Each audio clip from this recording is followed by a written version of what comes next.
doesn't matter if there's two people out there. I want them to know that they have been thoroughly entertained. Independent wrestling is one of the most fulfilling feelings that you could ever feel. I can't think of any independent show that I've ever worked at that I haven't enjoyed.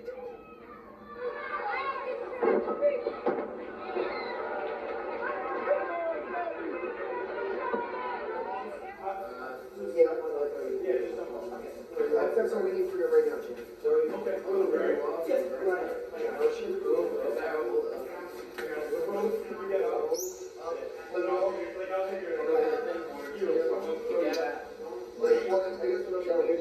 Are you guys thinking black tape or white tape? The name's Red Titus. You know me as Red the Threat Titus, Sexiest Man Alive Red Titus, or Red Addicted to Love Titus.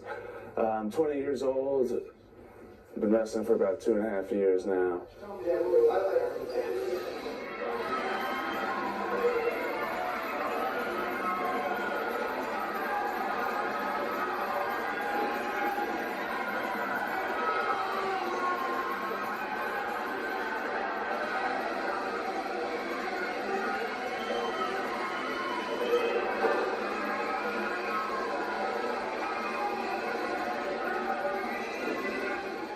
Some of my earliest memories are with wrestling. I remember in kindergarten when they're like, so, everybody draw down on a piece of paper what you want to be when you grow up. And I wrote down I wanted to be a professional wrestler.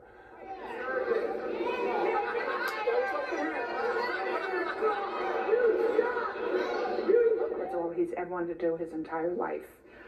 Even as a little kid, as soon as he could write, he would keep track of all the matches and write in a notebook everything about it, and that's all he's ever wanted to do. So I said to him, take a shot. Because when you're older and you didn't do it, you'd say, I woulda, coulda, shoulda, and I hope he makes it, I'll know he's made it when I can go in one of the stores and buy a wrestling figure and it's him.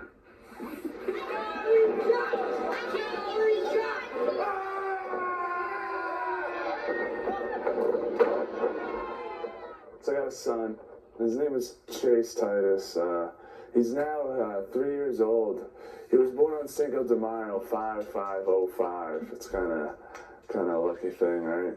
He's a little into wrestling, He digs it for the most part. He likes watching me, and he thinks it's cool when I do all those moves and whatnot.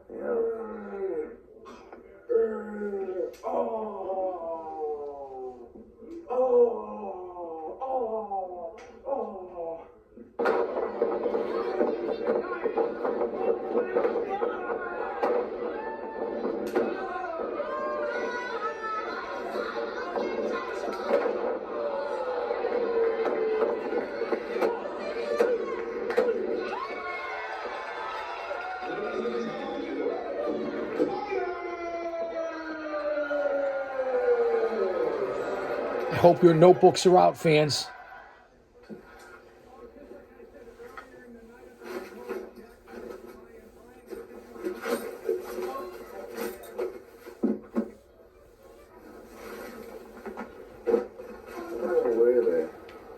probably just gonna wear the red and black because I don't feel like changing my laces. Where's the trunk set?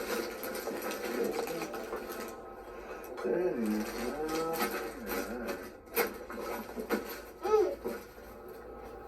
What's up, dude?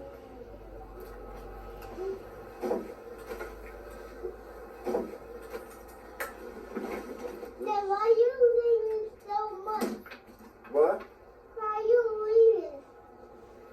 Because Daddy's gotta go wrestle, buddy. Why you have to do wrestle? Just wrestle, guys? Yeah. Why? Because that's what Daddy does. So they want to wrestle.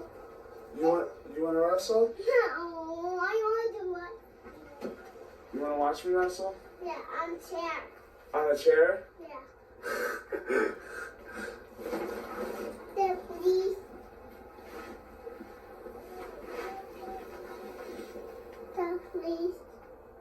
talk to Mommy, right? Why? Because maybe she can bring you tonight.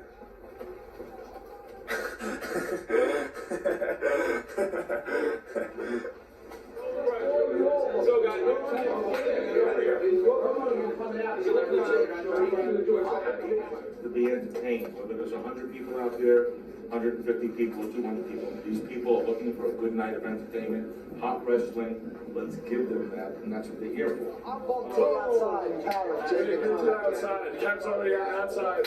He's not getting any hits. You guys do your shit there. Thanks, guys. Good luck. Night, rest it.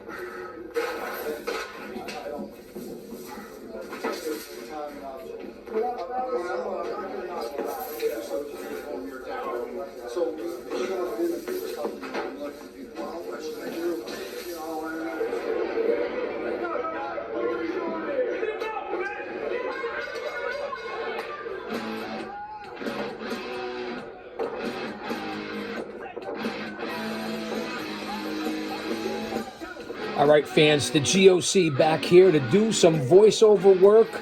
Hopefully, it works out as we watch an unbelievable flick on the history and what really goes on in independent pro wrestling. As I always say, the backbone of this industry, of this business, as you can see by what I present here on the channel. I got a good chance of making it, and I would just like to get to the point where I can live like a comfortable life with just being able to wrestle. As long as, you know, I'm able to do that one day, I'll be a happy man.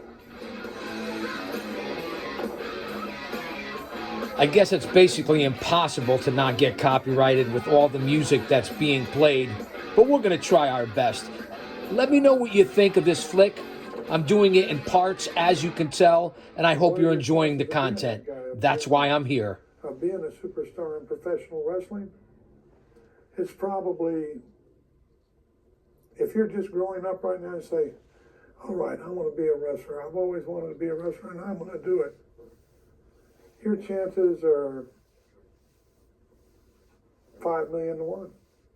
God damn, go by the lotto. And chances will be better than being a wrestler and being a big name star. I look at a guy, first of all, what does he look like? Perception. Then I look at him when he gets in the ring, and I have been fooled many times. You look for a guy who seems to have a natural aptitude for being in the ring, somebody with some personality, somebody that looks like an athlete. Doesn't have to be 6'6", in my opinion, or 300 pounds, as long as he looks like an athlete.